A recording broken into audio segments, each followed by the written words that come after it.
Hello everyone and welcome to Just Audio, the pop culture podcast no one listens to. It is I, your host, Zeke Fowler, and my co-host, Kota. Kota. You can solve that. Kota. Anyway, today we got an interesting show for you. A lot of upheaval in the comic book world, and a lot of mundaneness in the, just movie world. Yeah. So, without further ado, let's get started with weeks. How was your week, Kota? It was normal. It was pretty normal, though. I did have a cold this weekend, but, that's so I was home a little bit. It's good you rested up. Yeah. Yeah. I did not catch said cold when we were hanging out, so... That's good. I was cool. worried ever since. That's fine, dude. Don't worry about that stuff. You can't help getting people sick. People are just gonna go and get sick eventually. Yeah. My week was interesting. Got to hang out with our mutual friend Ray. Haven't seen him in a bit. Yo! Shout out to Ray. Shout out to my boy Ray. Ray, I know you listening. I believe in you, baby boy. Do the good jobs. Okay. So plot twist. Wow, that is huge. That's going to be loud when that comes out. Okay, plot twist. The one person that listened to us we referred to in past episodes. Oh yeah, that is Ray. Ray is our most dedicated viewer. So yeah, hung out with Ray, went to Seattle for a bit. Yep. Haven't done that in a while. Went down to Olympic Park. That was fun. I was really glad to hang out with Ray again. So what else to do? I completed the Hoshido path on Fire Emblem Fates. I gotta say, now that I have completed it, Yep. I'm going to say the story of it is just as well written as the Norse story. Going back and re-looking at it, checking out a couple cutscenes, just kind of mulling it over. While the characters weren't all that interesting, the Hoshido path is definitely, I can see why, because the Hoshido path is definitely more you-focused. The character you pick, Corrin, gets much more time fleshed out than any other character in the whole game. Oh. Yeah, it's very much your hero, your path, and you do become a bit of a hypocrite. I will say that because in the Nor path, you're just like okay, nobody can die. I have to bring peace from the inside outwards. What have I done? Why have I betrayed people? Your character is so compelling. In this one, and it's all because it's your heart. You follow your heart. Because in this one, you follow logic. Your father betrays you. You go, fuck that shit. I'm gonna hang out with these guys. He blew up my mom and tried to kill me. Nah, fuck that shit. And then you get to meet your family a bit more. Funny enough, though, it's something I noticed. Maybe you're supposed to play the games Nor, then Hoshido, because there's some things that happen in Hoshido that are zero context and meaningless unless you have played Nor. Oh. So there's a richer experience to going Nor, Hoshido, then the third path. Because I'm on the third path now, Revelations. It's starting off neat. No one likes you. Right, because... They see you as, you have no loyalty and you have no heart. So we're just... It's like, so you don't like any of us. No, you don't understand. I don't want to fight with or for any of you because I love all of you. Yet you won't pick us. Okay, you guys are just being dicks at this point. Is war all you guys ever think about? Yeah, and something that's not mentioned, and once again, the Nor path. So, I keep coming back to the Nor path because apparently the Nor path is more important. Just in the Nor path, they mention King Garen's god he prays to, Anakos. Yeah. And in the Revelations thing, spoilers, they reveal that Anakos is the king of Vala. That's the third kingdom that was destroyed and is responsible for the war between Hoshido and Nor. This kingdom caused them to hate each other. And it's erased from history, and it has a special curse over it that if you tell people... hey, I just went to Vala. You actually disintegrate out of history and time. Oh. Yeah. And Azura's varying different levels of interesting. And then the Hoshido path just keeps going down. It's basically just a campaign of, okay, now that I'm here and I have the superior army, time to push the fuck forward and end this aggression. We're going to end this war tonight. That's sort of the story you get in Hoshido, where it's just like a big push forward to end this war, because you have the more powerful army, why the fuck wouldn't you? Yep. And then, Nor is about finding the light within inside the darkness, and then this is just the light overtaking the darkness very, very easily, I might add. So, I don't know, I think as a whole, like, I don't want to spoil much, but the story of Hoshido is actually good. It's just its characters aren't really all that fun. But, I'm gonna have both of them now, so maybe a mix of since the third path, you get everybody. You get all the warriors. Maybe a mixture of the two might help me appreciate the Hoshido characters a bit more. I hope, because they're so boring. Like, the only characters the only Hoshidan characters I ever cared about was Kaze. Yeah. Because Kaze is in both games, and he's a cool character. He's very he's laid back, like he's the laid back guy. He's just like, guys, let's just chill. That's why he's the green ninja, and his brother's the red ninja, and his brother's really fiery. Actually, no, Saizo's cool. Never mind. Kaze and Saizo are cool. Yeah. But his brother's cool. Okay, never mind. All right, from this point forward, I'm going to list my top 5 favorite characters from the Hoshido path. Okay. I liked Rinka. Rinka is one of the first characters you get. She's a new class, Oni Savage. She's like the princess of her little Oni Oni savage village, the fire tribe they call it. She's really cool. Yep. She's really cool. She's like, a lot of her things evolve around, even though she is fiery, a lot of the guys call her an ice maiden because she just doesn't really like people. She just kind of wants to be left alone to do her own thing and not be bothered by anybody. And that's why I kind of felt it was nice to pair her up with Jacob, the guy I married in the last, because I play a female character, the guy I married in the last game. Yep. And like what they did from there. And like how he's kind of distant and doesn't like people either, so I thought those two would be a great match. They'll hate the world together. And then after that, I really liked, so I liked Saizo. I mentioned why I like Saizo. So Saizo and Rinka, of the new characters I got to play with. Let's see. Orochi was neat. Yep. Orochi was neat. She was, she was the retainer of your dead mother in the game, yeah. And that was very like I ended up liking that character through the optional interactions you can have, like the support links, yeah, all that stuff. I get to learn more about her from that and like what her personality. She's very much like all the diviner female class characters are clearly based off her model, so like she sets the tone for what they all are. She's very sly. She's a little mischievous. She likes to fuck with people to be fun. Not only because she can see the future, but because she can see the future and like it's a known fact, she'll fuck with people and tell them the wrong thing.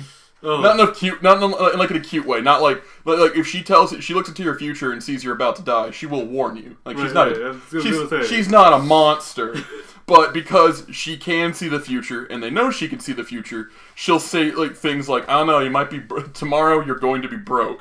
Oh my god, what? Like, no, I was fucking with you. Come on, buddy, be cool. Come on, guy. It's just a prank. It's just a prank. Anyway, that's her character. She's really neat. Really liked Rajat. If you mix the letters around, it's Tharja. I like her because she's just Tharja from Fire Emblem Awakening. One of the breakout fan characters. Yeah, she's a reincarnation of the character. I ended up marrying her because she was the lesbian option, and I just figured, well, fuck it. Because I have the option to me, I will take it. I ended up liking the character a lot more through support and also her quotes and her interactions. She has a very interesting story. Like she's not Tharja she is Tharja clearly in design and premise, but she's more like a reincarnation of Tharja. Like Tharja is part of her makeup, her being, yeah. But she is a different person. Unlike Tharja, who is just like who is basically evil. She is like your typical evil witch character. It's just she serves the objectively good guys. Like yeah. She in any other game, or any other gamer franchise, she would be a boss character, but instead she's your buddy you pal around in Fire Emblem Awakening. This version of Tharja, which is called Rajat is a lighter version of her because she has a really good connection with her friends and family. She does stalk people, but it's more in an innocent way to study them and get to know them. It's still creepy, but it's more innocent, unless there are other ways where she's like, I'm going to stalk these people so I can put curses on them, like Tharja. Rajat doesn't do that. Oh. And Rajat, and also where Tharja just looks at the avatar in Awakening is just like, that. I want that. I don't know what that is, but I want it. I want to be all up in it, girl. My computer is losing battery power. Fuck. Anyway, Rajat is, you see, there's this thing, Rajat's a child character, which is also, it's a little complicated to get into, but anyway, she is an adult. She is she is my character's age because of time travel-y bullshit. Yeah. It doesn't help my case, but that's, I don't know, they legally an adult, 18, just like Corrin's 18. Yep. But anyway, she gains a hero worship admiration for the main character Corrin, because when she was a little girl, she the whole like childhood cliche, oh no, my ball, and they're about to die, like the ball's gonna fall off a cliff and the child's gonna chase after it, or they're gonna walk into traffic. Anyway, Corrin saves her, and then after Corrin saves her, she's like, Daddy, I want that. Daddy, I want that. And then her dad's like, no, that's my boss, no. And then she's like, no, and you're like 7, shut up. So anyway, where Tharja got into the dark arts because she was part of like that cult, the Grimlay, in the original games, which is like worship the dark evil dragon god, which is funny because dark evil dragon gods seem to be in every Fire Emblem game. Many hoozles. Rajat got into the dark arts so that she could set up a situation where she was always in danger, waiting for Corrin to go save her again, and she ended up really liking the dark arts. So that's how that character happened. It's very interesting. I like I said, all the second generation characters of Hoshido, pretty cool dudes. I used them in battles after I got everything. Because I'm just like, alright, fuck all these milquetoast Hoshidan motherfuckers. I'm going with their kids. Their kids are way cooler. But anyway, that's Rashad. I guess I gotta pick a 5th one. Once again, I guess Izana, because Izana was also in the other game. Was also in both versions. And I like Izana. He's the wacky party guy.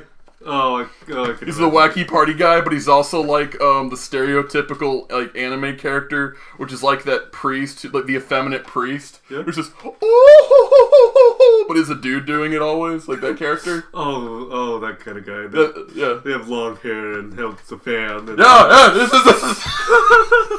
No, he has. Well, guess what? Not only does he have really long hair, he has won best hair in Hoshido 5 years in a row, and that's a thing. It's a contest apparently. Oh. He wins it every year. Okay. Also, his country puts it on, so it might be rigged against him, but but anyway, that's the thing. And but like here's the thing. Like, I think the story's just as good. The characters are boring. How I'm kind of going in my big legacy of playing the Fire Emblem Fates game, the Norpath Fire Emblem Conquest, I'd give that a 4 out of 5. Yeah. I would give Hoshido a 3 out of 5. And Revelations is yet to be revealed. Okay. Like, here's the thing. Fire Emblem Birthright, it's not a bad game. It's a fun game. It's like, and also it is a little easier than Awakening, but your character will still die if you're an idiot and do stupid things. So it's like you are punished for being stupid, but as long as you're just really as long as you just constantly pay attention, you'll sweep through that in no time. I have 100 hours on it because I wanted everybody at level 20 because I get annoyed that way. It's like, okay, I'm about to fight. Okay, it's the end game. Everybody's got to be level 20. And I spent 100 hours fucking making everyone level 20. Yeah, so that's just been my week. Okay. Ray and Fire Emblem. So, this week... Oh, I didn't set up the segment. Okay. Okay, so time for our first segment of the show. What's Coda watching? As you all know, Coda has just gotten Netflix, so he's just been introduced to the world of binge watching. So, Coda, yes. What have you been watching? Okay, I'll start with the movie. Alright, so we watched a movie. Yes, I watched the Princess Bride. The Princess Bride. Have you ever seen The Princess Bride before? No, this was the first time. Oh my god, dude. Tell amazing. Me. Amazing, yes. It was amazing as everyone says, and yes, Inigo Montoya was the best character. Inigo fucking Montoya. He was the best. You killed my father. Prepare to die. I don't think you understand what that means. And then you got the Giant, played by Andre the Giant. Yeah, Fezzik. Fezzik, yeah. I kind of knew, like, during the dialogue earlier in the movie, I knew they were gonna eventually be good guys because they started out as bad guys. Yeah. And you know they saved Wesley from being mostly dead. Yeah. So I love the concept of mostly dead. It's like, this is the pit of fear. You will never. You'll never escape. I love that joke so much.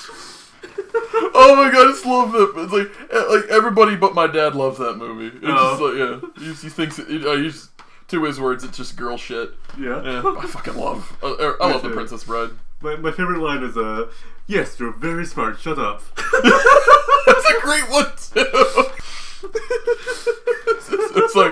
It's like, oh, when I get up, I will cut off your lips and your nose and gouge out your eyes. Yes, and then my ears continue. Now let's get on with it. No, I will leave your ears so that every day when someone walks by, you can hear them go, God, what a disfigured man. Of course, I'm not doing the direct quote because I haven't seen it in such a long time. But like, no, that's really awesome. I'm glad you got to see that. Yeah. Yeah, and you enjoyed it? I enjoyed it. Awesome. Anything else? Yes, I'm starting the Justice League, the animated series. Yeah, which any of the DC animated Justice League movies or the old TV series? Okay, the Justice League TV series. Right. Yeah. So I ain't liking that. Oh, I don't know. I'm only 2 episodes in, and it's a three-parter. It's a three-parter. So yeah. I'll talk about it another day because it's still one story where something's invading and Superman hired the Martian Manhunter. No, Superman and Martian Manhunter. They know what's going on. Yeah. Against the white Martians. Yes. Yeah. Okay, so they were the white Martians. I should have known. Yeah. I was wondering who they were. Yeah. Finally, over at Crunchyroll. I've been watching Yu-Gi-Oh! 5Ds. 5Ds, which version? So I guess because it's Crunchyroll would be the original version? Right. Yeah. The thing about 5Ds is, like, I'm speaking of when I watched it before, like, on TV a long time ago. Yeah, the 4Kids version. Yeah. Their dueling rules may be confusing with the speed, spells, and synchro summons. Yeah. But the story is the most interesting. Yeah, no, like even I, who was just like really like just jaded at that point, it's like, oh, what the fuck ever, Yu-Gi-Oh! It's a dumb fad, it's over. When 5Ds came on, even I guess the weird 4Kids version, I can't compare it to the new one. It was like, I guess genuinely people don't like 4Kids, so we'll just roll with people don't like 4Kids, and that's the bad version, I guess. Yeah. But I just watched it and I went, wait, there's a story here? I know, right? It's like Blade Runner. Wait, the motorcycle dueling thing isn't stupid? How? What? I'm gonna become a motorcycle cop. What does it have to do with anything? Gosaburo. Oh, Gosaburo. That's the only reference to season 0. Yeah? Yeah. That's what I have this week. Alright, cool. So that's what was Coda's watching. Now, time to get into the news. And of course, our first news segment is Things to Look Out For! Woo! We're gonna start off with something that only I care about. If you are a tokusatsu fan listening to our podcast, because we don't discriminate against superheroes here. We like them all. Yes. From the tiniest Ant-Man to the largest Ultraman. The largest Ultraman. We love all superheroes. Yes. And a current superhero series that's out right now is Kamen Rider Amazons. I have talked about it before on another podcast. No one gives a fuck, so I'm just gonna be quick with it. It has been revealed that Amazon Omega and Amazon Alpha, the two main protagonists of our series, are not the only Kamen Rider Amazon. Oh. A dude who one of the dude from the first episode who died. It turned out he didn't die, and apparently, if you leave a half-dead corpse if an Amazon eats a half-dead corpse, it comes back as an Amazon, which was not confirmed at all, or really makes. Okay, whatever. Right. So he's he was. So Amazons are zombies now, and he came back, and he's very unique design to the other ones. He's got purple eyes on his belt. I guess he's Amazon Delta. Or Gamma, or like Zeta. Like, I don't know his name, but he's the third Amazon. He's silver. He looks different than the other three. Amazon Alpha, of course, meant to look like the concept art for the original Kamen Rider Amazon, which is just Kamen Rider Amazon, but red instead of green. Oh. That's all he looks like. Okay. He looks like an updated version of Kamen Rider Amazon, of the original Showa era Kamen Rider Amazon. For those of you kids at home that don't know what Showa era means, that means that's the Kamen Rider Amazon from the 70s. If you don't know what that is, well, guess what? You're listening to a podcast on the internet, and Google and Bing are right at your fingertips. So anyway, so that's just what Alpha looks like. And then Amazon Omega, he looks like if Kamen Rider Amazon were to come out in the Heisei era, what he would look like. So he's a Heisei era reimagining. For those of you at home that don't know what the Heisei era of Tokusatsu is, that's the era that started in the late 80s and is continuing till now. And so he looks cool. And then the new Amazon, he looks like a demonic version of Kamen Rider Amazon. And he's silver with like a red stripe down the middle of him. And like he looks really bulky, looks really powerful. And I guess with the two rider archetypes being like Kamen Rider Amazon Alpha, who is the hero that is proactive. He solves problems and hunts. Whereas Kamen Rider Amazon Omega is a repressed, caged animal who lashes out at society. That's his archetype. I guess this one will just be the obedient dog, because he looks like, from the way I've seen like the character look before, where he was just kind of like badass commando man out of Alien. He now just looks like dude in suit, like emotionless expression. He's just gonna be a pawn. I guarantee you, this is like second to last villain. Right. Like, this is the part where Kamen Rider Amazon and Omega are like, wow, that third guy's really powerful. I guess we're gonna have to team up. So much for Harada talking about how, oh no, this will be a Kamen Rider for adults. I'm gonna put the teeth back in Kamen Rider. Yet you still do schoolhouse fucking bullshit. I see where you are. It's for adults. Well, they can still make it work for adults. I'm just mostly making fun of the fact that like he likes to make fun of like child TV show cliches when Kamen Rider has been nothing but a children's TV show. Right. It's just like, I understand where he's coming from, because Shotaro Ishinomori, the guy who invented Kamen Rider, he did want it to be a kid show. Yeah. But he also wanted to scare children. Oh. So he's like, I want it to be a scary kid show. Yeah. Like kids should watch it and be like, ooh, I got scared. What's next episode? Like, you should, Kamen Rider should be in as much danger as that. But of course, Toei got in the way, so instead of it being, there was violence and death on the show, but we don't remember Kamen Rider for the violence of death. We remember it for the folding arms over my shoulder until I have both arms perpendicular to an angle, and then we all remember it. We just remember it for that sound effect. Yeah. It's just like goofy. We remember it for all the goofy bullshit. We don't remember. Yeah, it for I remember V3 for the practical effects. And the not very good practical effects, mind you. The color pencil. The color pencil, dude. That's what I think I talked about. It's like, oh man, that sucks that Kamen Rider stopped using practical effects. Well, they were never good at it, and they're not good at the CGI either. Like, the shittiness is part of the charm. But anyway, as much as I'm bashing on Kamen Rider Amazons, I have been enjoying it. He has surprised me. Okay. Because this guy's kind of a prick when it comes to Kamen Rider, and maybe giving him his own outlet was a good idea. Because maybe instead of it being one of those things where it's like, I'm tired of working in this bullshit kid industry, he's like the guy. He's more like the angry coworker of like, no, if you let me make my thing this way, it'll be fine. And I'm so glad it didn't turn out to be Kamen Rider the Third. Okay. Yeah, that's just what I'm happy with. All right, so that turned out to be bigger dialogue than I thought it would be. Alright, so next thing we're gonna do, DC Rebirth! Issue 1 has been spoiled on the internet, and of course I looked at it because we're a news site, and... It's not... Oh, hasn't been released? Oh, actually, it's out today. Oh, okay. Then we can talk about it. I think it's out. I think it comes out today on Wednesday. That's usually when comic books come out. Usually Wednesday or Friday. But anyway, it's coming out this week. I'm not going to delve into spoilers too much. I'm not going to delve into spoilers too much unless I have to. However, I will say that it was a spoiler that got me interested because DC, New 52 and DCU have been just really disappointing. Yeah. I mean, the Batman runs have been cool, but when hasn't a Batman run been cool? Yeah. I'll tell you, the 90s. Several times. It hasn't been cool. Batman and Robin. Batman and Robin, the movie. Anyway, actually, yeah, Batman and Robin, and then Batman and Robin Eternal.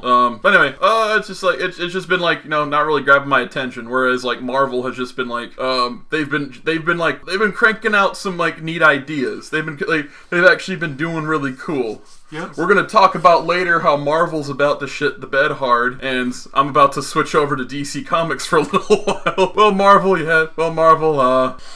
I'm gonna go hang out with this girl for a little while. Well, we can Hi, DC. No, I'm still reading some stuff. It's okay, Marvel. We can still talk about your movies. Yeah, your movies are great. Just good job. But okay, we'll get back to that. So anyway, I talked about the DC Rebirth titles to come out another podcast ago. Yeah. Just look through. But why don't you rewatch all my podcasts and find out which one? But anyway. I just gotta say, I'm excited for this prospect. It's the first time in a long time where DC Comics has gone, hey, you know what? Maybe continuity's not a bad idea. Yeah. Maybe it's the stories and how they interconnect with each other. That's what people like, instead of just, fuck, we're losing readers reboot. Because the people who are going to read your comics are the people who are going to read your comics. Yeah. And that's who they're now catering towards. They're just going to go alright, so since only people who read DC Comics likes DC Comics, we'll just do that. Yeah. And they're also not giving up on legacies. Okay. And also, we're going to have 2 Wally West flashes. We're going to get the black one, and we're going to get the ginger one. So, no problem. Yes. However, like I said before, it was a spoiler that got me into it. That got me interested in this comic, which I am going to pick up, and I'll actually do a Zeke's opinion on it sometime soon, I suppose. But yeah, no, I'm really excited for this. And what I will hint at is the spoiler that got me interested is let's just say DC Comics' clock is counting down to midnight. Anybody who reads comics just went, oh shit! That might be bad, but I don't know. This is the first time I've ever heard some okay, we're going to make this Elseworld story a big part of the DC Comics now. And every time someone does that, every time DC does that, people just go, no, or okay, fine, whatever. But this is the first time I've ever heard them do that, yeah. And my gut reaction was just dude, really? That's awesome! But anyway, we'll talk about that, and of course I'll tell you what the spoiler is once the comic book comes out, and you'll see it. Alright, and then giving the opposition time to shine. Yeah. Marvel confirmed casting. And I memorized who everyone is, and I got a little picture so I can get all the actors' names so I can remember this. Okay, so we have confirmed casting. These people are going to be in these set Marvel Cinematic Universe properties. The only people who have super duper confirmed roles are everyone in Thor Ragnarok. So we're gonna focus on them last. But we're gonna start off with Doctor Strange. Yeah. As you all know, Cumberbatch is gonna be Doctor Strange. The dude from Serenity. Ejiofor, he's going to be Baron Mordo. He's going to make a great Baron Mordo. Yeah. He's got to be you got to be methodical, but at the same time, really pissed off always. Yeah. And that's a very hard balance to do it. This guy, I know for a fact he can do it. Tilda Swinton, the controversial choice, is going to be the Ancient One. Yeah. Now, as I said, I'm in the middle in this argument. I believe both sides are right for what they're doing. The reason I like Tilda Swinton as a choice for the Ancient One is because she looks like a primordial human. And I don't mean that in an insulting way. I just mean that when before, somewhere in our evolution, before gender differences became a women look like this for some reason. Men look like this for some reason. I should probably clarify that so I don't piss off anybody. Males look like this for some reason. Females look like this for some reason. Tilda Swinton, with her head shaved and no eyebrows, looks like blank slate human being. And that's why I thought they were going with her. But it turns out they're just covering their asses on a financial level and fucking things up. And there's both pros, and I agree with there's a reason you don't. There is a good reason why the Ancient One should be Asian, and then there's also a good reason why he shouldn't. It's very complicated. We talked about it before. We talked about it before. a lot of the news that's coming out is just news we've talked about before. But that's not us. That's just the news cycle. Rachel McAdams is going to be one of the other night nurses. If you've watched Daredevil or Jessica Jones, the famous night, once again I forget the name of the character because she isn't in a lot of things, but the famous version of the night nurse, she's played by Rosario Dawson in both Daredevil and Jessica Jones, and she's going to be in Luke Cage, and she'll probably be in Iron Fist. But anyway, the function of the night nurses, which there are three night nurses. There are 3 night nurses. That's like, you ever wondered how like a superhero gets the shit kicked out of them, but then all of a sudden, in the next issue, they're all rested and up, but they have a cast for no reason. Oh, because you're like, or do you like? There is in the Marvel Cinematic, in the Marvel Comics universe, there are 3 characters called the Night Nurses, and they run like a underground an underground hospital for superheroes. Oh. So it's like, I can't go to the doctor and tell people I broke my arm. If they knew I broke my arm, then they know I'm so and so. Well, you go to a night nurse, they'll patch up your arm, and then you just get back on the fucking streets to defend some justice. I know there was a Disney show like this. Mighty Med. Mighty Med. It wasn't very good. So they're like Yeah, they're like They're like Mighty Med. Thank you. But anyway, Benedict Wong will be playing Wong. Okay. I bet he was just like, alright, cool, I'm Wong. And then, Mads Mikkelsen, he's playing the villain of the movie, of which we don't know. Yeah. If you've seen the trailers, he's that dude who has his eyes look like they've been burnt out, but they got like these like purple like scars coming out under the eyes. Oh, yeah? He's that character. We don't know who he is. Could be Nightmare, could be something else. Yeah. We don't know, but he's the main villain. Okay. Guardians of the Galaxy 2, it's confirmed main cast consists of course of Chris Pratt as Star-Lord, Zoe Saldana as Gamora, Bautista as Drax the Destroyer, Vin Diesel as motherfucking Groot, James Cooper as fucking Rocket Raccoon. Yeah. Kurt Russell is the main antagonist. We don't know who he is. Okay. It might be Star-Lord's dad, because he's a villain in the comics. Oh, yeah. And then Sylvester Stallone is also a main character. We don't know who he's going to be. And then we have, of course, Glenn Close will be coming back as Nova Prime. Okay. So that's cool. And then Spider-Man Homecoming. Yep. We have Tom Holland confirmed as Spider-Man. Yes, he's back from Civil War. Back from Civil War Spider-Man. Michael Keaton of Batman '89 fame. Oh yeah. It's going to be the main antagonist. He'll either be the Tinkerer or he'll be the Vulture. Are those the two characters that are going to be in the movie? Yeah, those are the 2 main villains, the Tinkerer and the Vulture. Now, this is the first time I'm actually cool with having multiple villains in a Spider-Man movie, because the Tinkerer is a villain who just builds shit for other villains. Oh. Having him there is just like having like an arms dealer there. He's just the best arms dealer ever. Right. Yeah. And so that's cool. Robert Downey Jr. as Iron Man, and then Marissa Tomei as Aunt MILF. The unusually attractive aunt. Unusually attractive Aunt May, which people are so fucking up in arms about right now. I can't tell you how many people are just like, no, that is not how it is. Aunt May is an elderly woman who does goofy things, and I will not stand for it. Like, here's my thing. I've never I guess like maybe in the 70s, or like people didn't, or like, well, even, I guess it's reverted now, because people either don't get married or they get married when they're like fucking 40 and have kids. But like, how old are Spider-Man's parents that like Uncle Ben and Aunt May are just elderly as shit? Yeah. Because that would have to be like Peter, like that's got to be like a 10-year difference. That's like a 10-year like difference between like Peter Parker's dad and Uncle Ben Parker. Right. Like there is a big like gap there of like of age if they're just elderly fucking people. Yeah. Like I don't like. Here's the thing, Marissa Tomei, she's like Robert Downey Jr.'s age. People are saying she's too young or she's too attractive. She's like she's in her 50s. Right. I mean, like I'm sorry. is that like I'm sorry. Is that not old enough for you? Is that the new middle age? Like whatever. Like she's a hot 50-year-old woman. I'm sorry, those exist. Like.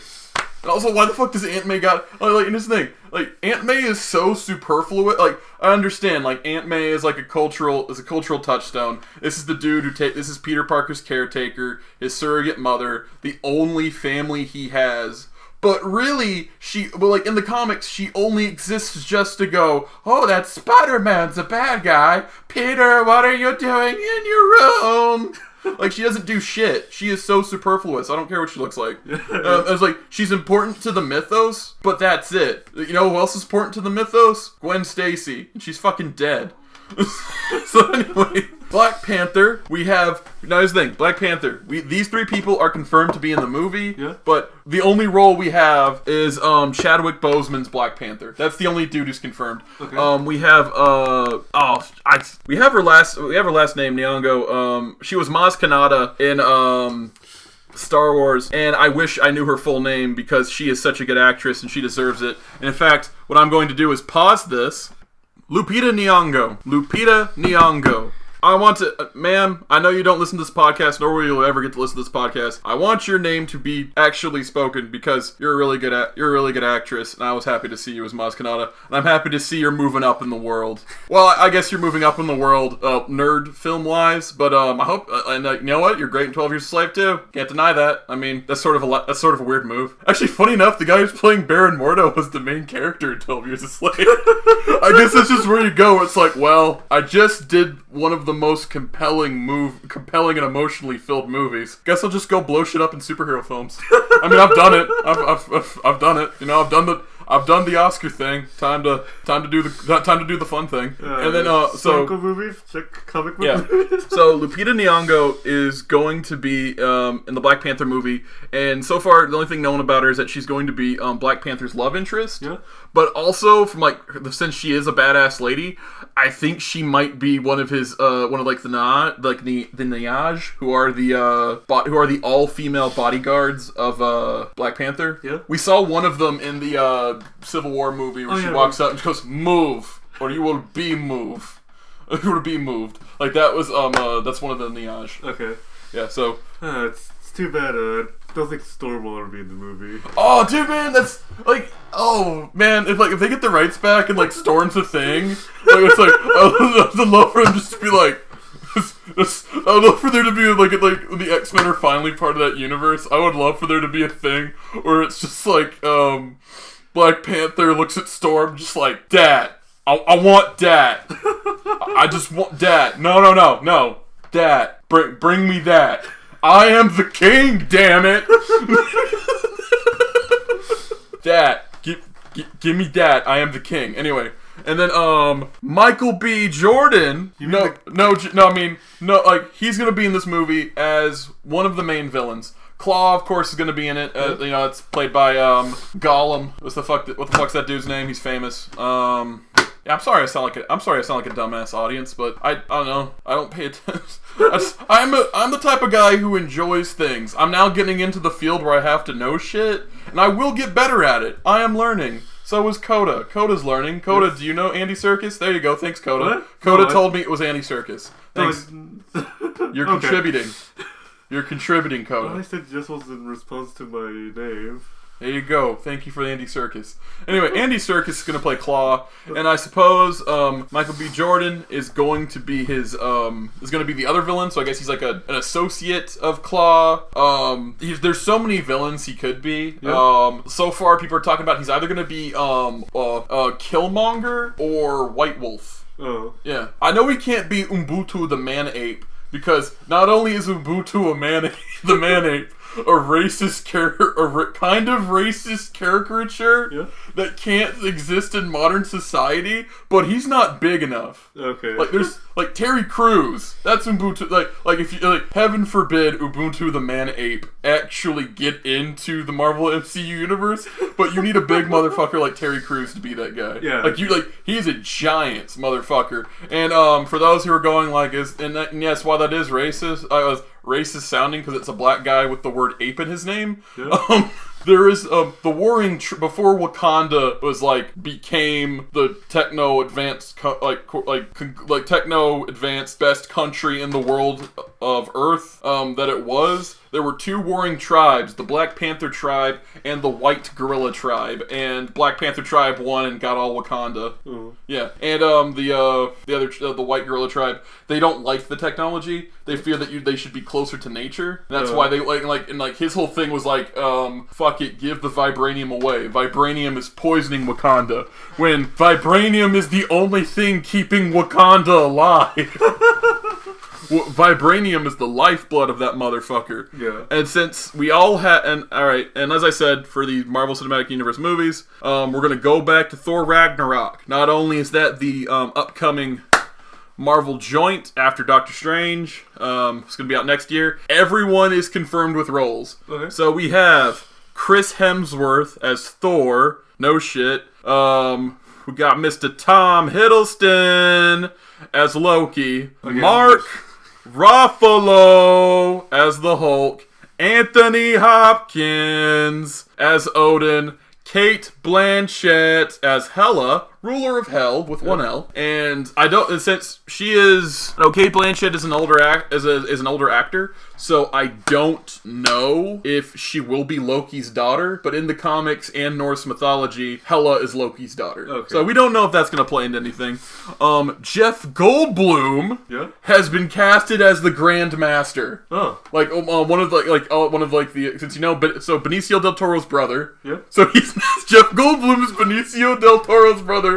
Because in Guardians of the Galaxy, Benicio del Toro is the Collector, one of the 5 primordial brothers who had the Infinity Stones, and and the Grand Master has the Mind Stone because he's the smartest one. So Jeff Goldblum cast as the Grand Master is fucking perfect casting. We're just gonna, because at some point Jeff Goldblum has to fight Thanos. Oh. Because that's part of him. Because that's part of the Infinity Gauntlet storyline of him doing all of that. That's gonna be fun to be yes,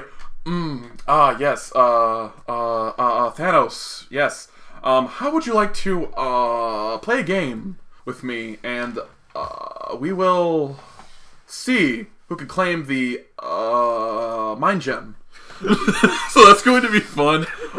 Carl Urban, who is McCoy in the Star Trek movies, and Judge motherfucking Dredd in Dredd, great movie.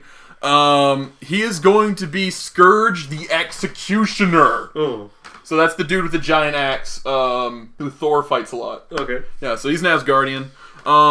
Tessa Thompson, also from Creed. By the way, a lot of Creed people. The dude who wrote and directed Creed, writing and directing Black Panther.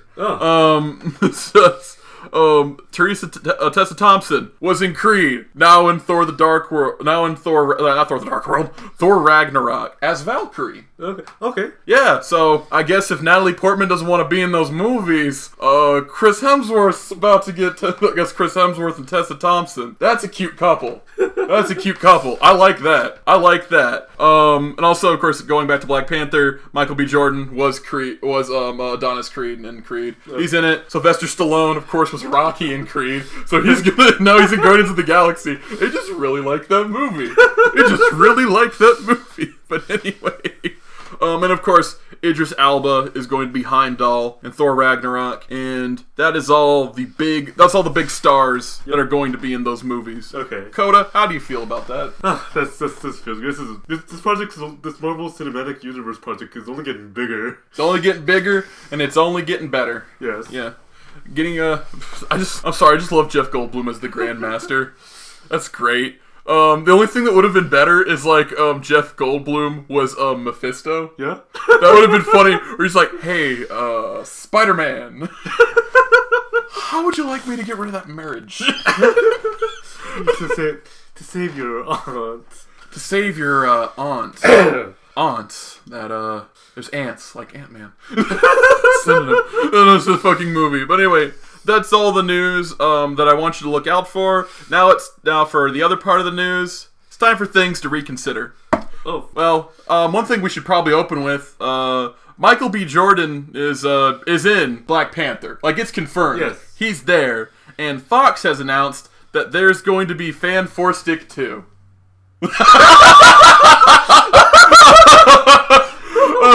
Oh, that ain't happening. That ain't happening. That ain't happening. No. Moving on. Pokemon Go has been revealed to be free to play. Yep. So that means there's a bit of the game where it's free. So Pokemon Go, what free to play means is that it's free to download. Yeah. You know, it's free to start playing the game. Yeah. But let's say you can't precisely do something in a certain amount of time. You are allowed to use real world money to add things to your game. Okay. Instead of just, buying a full game and paying for it once, they're going to nickel and dime you for playing Pokemon Go. Oh. Because that's what free to play is. Oh. It's gambling, it's bullshit, it's meant to fuck with people, it's meant to rip people off. So, sorry for so even though on the Cosmic Rejects page I did endorse Pokemon Go, I'm resending it. So, fuck you. So, I wash my hands of Pokemon Go. Fuck you and your free to play play formula. I hope that doesn't touch Sun and Moon. My fear is that it will, but I hope it doesn't. And now it's time to move on to one of the more soul-crushing things that has been announced today, this Wednesday of this recording. Wednesday, May 25th, 2016. Mark your calendars, because everyone is going to ask you, where were you when Captain America was revealed to be a fucking Nazi? So according to the first issue of Steve Rodgers' Captain America, because there's two Captain Americas in this universe right now. There's Sam Wilson, the former Falcon. Yeah. He's Captain America, and then Steve Rodgers was an old guy and director of S.H.I.E.L.D. for a while. Yeah. Now he's young and scrumptious again. Right. But he's also but apparently he's worked for Hydra the whole time. Say what? Yes, he's been a Hydra agent since he was a child. And he has done everything in his power to push Hydra's main goal of conquest and greatness. What? Yeah, that's canon now. I don't. It's gonna. I know. Just take a moment. Just take a moment to realize that. But I don't understand. You don't understand that Captain America, the moral center of the Marvel Universe, is a fucking Nazi? That everything that he has ever done, including getting shot by a time ray, defending the Avengers, opposing superhero registration, just being a genuinely good person, was all the sake for Hydra. Hail Hydra, Hail Hydra. How long would it... I don't understand if... how long were they planning this, do you think? I'm pretty sure some guy pitched it, and Marvel went, Yo, that's sick. Do it. Instead of, no, that's really fucking dumb. Yeah. Okay, but here's the thing. I'm not mad at Captain America turning out to be a Nazi. I'm not mad at that. What I am mad at is the clear gimmickry and bullshit of this. Yeah. You would only... here's the thing. Marvel they're not dumb, clearly, because they have a successful... their comic books have been more successful than DC's for a long time, and they have clearly they have the whole superhero universe grounded. They know what the fuck they're doing. So they wouldn't just do this without there being a reason. However, they are also a company, and money sells. And what would sell more than the shocking fact that Captain America is a Nazi? So not only have they damaged this character beyond repair by making him everything he's not. Yeah. By the way, invented by two Jews. Oh. Two Jewish guys invented Captain America. So it's real fucked up. And he's the symbol of America. Granted, as George Carlin says, if you as only idiots say proud to be an American, because if you actually know American history, there's nothing to be proud of. I agree with that. I think America's a really shitty place, but I'm happy to live here. I don't know, maybe that's it. Maybe that's just the uber big reveal. When you really get down to it, isn't everyone a Nazi? Isn't everyone evil, genocidal, and mean? No shit, everyone's evil. No shit down to our base core, the human race is fucking evil and terrible. But Captain America isn't! Captain America and Superman are meant to be like are meant to be unrealistic standards of truth, justice, and the American way. They are the literal interpretation of that, not the fake thing we tell kids so they can grow up, not the cynical way that that my generation and every generation who's old people now says it. It's literally he doesn't none of Captain America and Superman do not lie. Captain America and Superman are good moral compasses. Do they fuck up from time to time? Absolutely, because they aren't just one-dimensional bastions of. They aren't one-dimensional bastions, they are three-dimensional people, but they are still three-dimensional good people. They are the goodest you can get. There are no superhero... Okay, maybe Spider-Man, but everyone in the Marvel Universe, you can argue is more of an anti-hero than they are heroes. Yeah. Because they will do terrible shit, or they will do shit for the sake of their own selfish feelings or love, rather than the greater good. Captain America is always Captain America is the only greater good. And I guess Peter Parker's always been you gotta be good if you have great power, because you're the only one that can do it. Great power, great responsibility. And that's just fucking dumb. It's really stupid, and I can't wait to see what Marvel does to backpedal it. Yeah. This is pretty insulting. So, yeah. And also, this has been I'm pretty sure the closest we've ever gotten to just name to episode title, but this episode is now called Just Audio, Captain America is a fucking Nazi. Okay. That's just the name of this episode. So, that's sad. That's real dumb. That's real fucking cynical of Marvel. And I don't like that, and everyone else is voicing their opinion on the internet that they don't like that. It's fine. Whatever. Moving on, to our final segment, toys. Toys for kids. For kids, because only kids play with toys, not me. Ha ha ha ha ha. Break your body. Break up.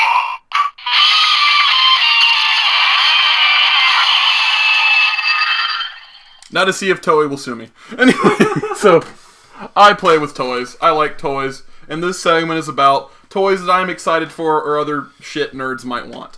So anyway, finally, the fan-built, actually I should probably start from the beginning.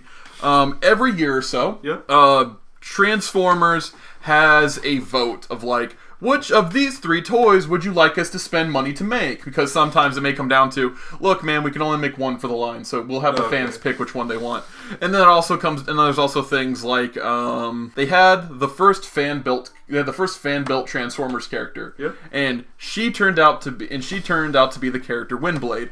And how this worked was they had a series of votes in which they were what allegiance is the character? Autobot. Okay, so they picked Autobot. What should the character turn into? A jet. Okay, so it's an Autobot jet now. Okay. What gender is the character? Male or female? Because that's just what they have, But anyway, that's what they have. I'm pretty sure in the year 2060 we'll have things like, how about a gender neutral Transformer? Not that they aren't already being fucking robots and their genders just being totally fucking pointless. But anyway, Autobot jet female. What's the color scheme? Red. What's its main weapon? A sword. What's her job? City speaker. So then she became the character Windblade, who was this samurai jet, and her job was a city speaker. So she spoke, which means it's her job to communicate to things like Fortress Maximus or Metroplex, these Transformers that are so massive that they turn into cities. Okay. And her job is to make sure that they're okay. So that was the character that was made. Windblade's proven to be really popular, even though her toy isn't really up to snuff. I like it. I wish I had one, but everyone who's reviewed it has just found like nitpicks to it. Hopefully, no, they'll probably come out with a better wind blade down the road, and everyone will be like, "Yes, this is the wind blade I've always wanted." Oh no, but it's got exposed screw holes, so I guess it's just not worth buying anymore. They had another vote for a fan-built toy, and since it was Combiner Wars at the time, they wanted to do the first fan-built combiner. Okay. So they they started out with, okay, what's the allegiance? Everyone picked Autobot again. Okay, what? All right, what's the torso? They had options, and so there's like missile silo, fire truck, shit like that. They went with fire truck. So the main character's mold is based off Hotspot. I got here. It's a blue fire truck combiner. You can't see it, people at home. But rest assured, me and Coda can. Coda, how you like that fire truck? Yeah, it's pretty. It's what's it called? Cyan. What? It's a cyan colored fire truck. I don't know if there are any blue fire trucks out there, but Hotspot is a blue fire truck. I've seen one before in another. I've heard there's blue fire trucks in another country. Maybe he's a European fire truck. Maybe European fire trucks are blue. I don't know. I'm a dumb American. But anyway, what do we got here? Okay, so fire truck, and then there was like, okay, what are the arms what do you want for the arms? And so arms were picked. Sports car. So two of the characters are going to be sports cars. They're going to be two different sports car molds. One of them will be this Lamborghini mold, and the other one will be the not Lamborghini sports car mold. And then they're like, okay, what do you want for legs? And then the legs were picked to be helicopters. So they'll be that mold. That helicopter mold. So you have all these. I have all of these molds, but they are retooled to be different people, which is another thing people are complaining about. But like, I don't know, like people, I love the ingeniousness of the efficiency of the Combiner Wars line. I like that they did everything they could to make a full line of toys, and like not just like throw billions of dollars into a hole. They did it smart, and each character that comes out is everyone will admit it's an interesting retool. I can totally understand like buyer's fatigue, or like dipping into okay, I'm just tired of seeing this mold. Please let there be a different mold. Please let there be a new mold for these characters. But really, I'm fine with it. I think they did it. I like for what they had to do or what they chose to do. They did a really good job with them. And also, fuck people. I like the hand-foot gun. You know, like Victorion, which is like we're about to get on the Victorion. Anyway, so back to Victorion. Sorry for the tangent. They were then decide, okay, gender, female. So once again, the fan vote got to happen. Female. So basically, female Autobots are always going to get voted now into existence, thanks to the fan built Transformer series. Yep. So Victorion is the first female combiner. Yes, she is also unique in the fact that she has a unified color scheme. Other combiners, you can they're your basic a Japanese Gatai robot, where it's just clearly these are 5 different things combined together to make a robot. Yeah. She is also 5 different things combined together to make a robot. They're just also a unified color scheme, which is that of rust green and rust red. Because they got to decide where she lives. And they got to decide her color scheme, which was red and green. And then they got to decide where she was from, the Sea of Rust. So if you're rust green, the color of the Statue of Liberty, and rust red, you chose that. You fucked yourself on that one, people who voted for Victorion. But anyway, Victorion also has real feet with an ankle tilt for her combiner mode, and she also has like little hands that she can hold her sword with. Yeah. Now here's my thing. While I think on a collector and a toy playability level, that's really awesome, cool, and I'm glad to have those. Yeah. But unlike the hand-foot guns, which can be both a hand, a foot, and a gun, and store somewhere on my Transformers, I can't store those hands and feet fucking anywhere. I have to keep them in a little baggie so I don't lose them. Yeah. So are you guys so there you go, guys. You get the toy you wanted, but you're gonna fucking lose those feet. I guarantee you everyone's gonna throw out their Victorions when they lose that one little hand. That one little hand about yay big in my fingers. You can't see how yay big, but it's this yay big. I don't know. You fucking lose it. It's your fault. Remember, you voted for this character. You made this happen, and I'm very happy. I want a Victorion, but everyone keeps bitching about her, And I hope the hate... it's the only time I've ever hoped that the hate for one is real, because there's only going to be a limited run of her, and I really want her, and I'm broke as shit. On less exciting toy news, as you viewer, one of 5 people that watch this show, or the nobodies, as I like to call you, because no one watches this show, so you're now the no ones.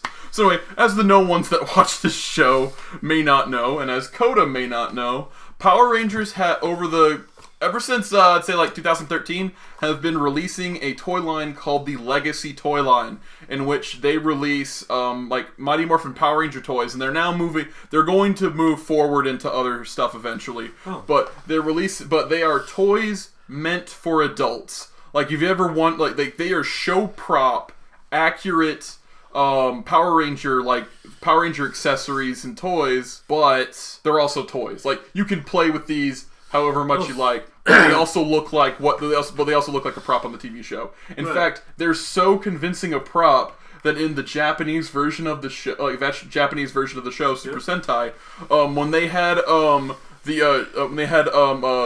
Ranger, the red, Mighty Morphin Red over here, when he showed up, they just put Zyuranger stickers on the Morpher and just used that toy as their prop.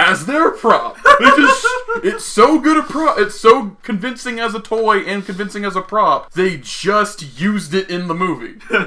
That's how good these fucking toys are. But anyway, the next thing to be released on the Legacy line is the Legacy Communicator. Okay. So what that's going to be is just a wristwatch that doesn't function as a watch. And you press a button, it'll make the teleporter noise and the beep beep beep beep beep beep ringtone. Oh. So I don't want one. I mean, the communicator. I mean, it's cool to have. It'd be cool to have that as a fashion accessory, but that's not really a fun toy. I know it doesn't.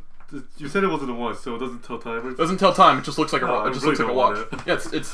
I mean, it's cool in the show, and I would like to if someone pick it up if you pick it up. Support the Legacy line. They're all great. I love what I've gotten. I got my fucking Legacy Megazord right there, and he's the black and gold version. That's the beauty of a unified color scheme, Coda. Yeah. You can't see it at home, but it's right there on my shelf. Unless you have your own. I assure you, it is right there. I'm not lying. You heard me pick up that toy earlier. That's unrelated to that in any way, but you heard it. But anyway, so that's that. Legacy Communicator's coming out. It's gonna be at Toys R Us. Pick one up if you like. I'm not excited for it because it's just the communicator. That doesn't do anything special, but have a prop communicator. That is the most proppy thing in this whole toy line. Yeah. And then Coda, I'm gonna have you handle our last bit of news.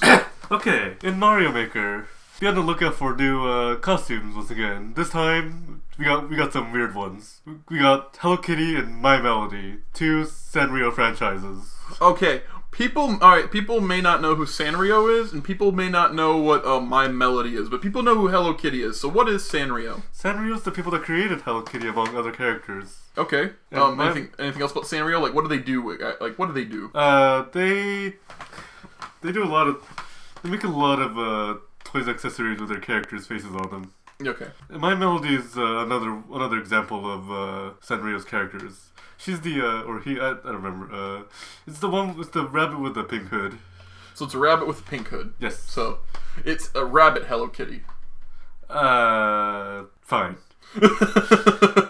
And Keropi's the frog Hello Kitty, and Baltimore's the penguin Hello Kitty. Whatever. Bats Tomorrow, yeah. I love Bats Tomorrow. Yeah. Bats Tomorrow is probably my favorite one out of that whole line. Okay. Yeah. It's I remember when my mom got a boombox with him on it. She's like, "Look, I got Batty Maru," and she's like, not knowing that it's Bat Tomorrow, and she's just like, "It doesn't look like a bat." No, he's a bat. That's why is he called Batty Maru? He looks like a penguin. And later on Robot Chicken, it was confirmed to be a penguin. So I was like, I win. But. Alright, before I end the show, I would just like to tell the viewers, and I just want to do this so I can promise people that it's going to happen, but I'm going to start doing a new review show that's going to come out on Monday or Tuesday, and whichever day it comes out on, that's where I'm going to try and keep a consistent thing for, but I'm going to start doing a new review show called The Comic Book Chair. You see, in my room, I have a chair, which Coda is now sitting on, where I keep all of these graphic novels I've bought, but I've never read. I just put them on the chair, like, okay, they're on the chair, I'll read them eventually. Disclaimer, I'm sitting on the chair, but there's no comics on it. Now I'm gonna put them back on the chair. But anyway, since I want to read these things, and also I want to make content for my channel, I am now going to go through the process of reading one of those books every week, and then giving you a review on what I read, and giving you a review on which comic book, graphic novel, or manga I have read in that chair. So that's going to be a new show, The Comic Book Chair. And I hope you guys like it, and I hope you tune in to listen to it. Beyond all that, that's what I've got. That's what I've got coming up for the channel. What do you have good? You got anything you want to say, like, before we go? Nope, I got nothing. You got nothing? Wait, I got something. You got something? Yep. I got this new thing. You got this new thing. Okay, so before we go, alright, Coda, what do you have to say about Captain America being a Nazi? No! What do you have to say about him being a Nazi? No! What? No! What? No! Okay, so we'll see you, so I'm Zeke Fowler, and I'll see you around the Milky Way. Bye!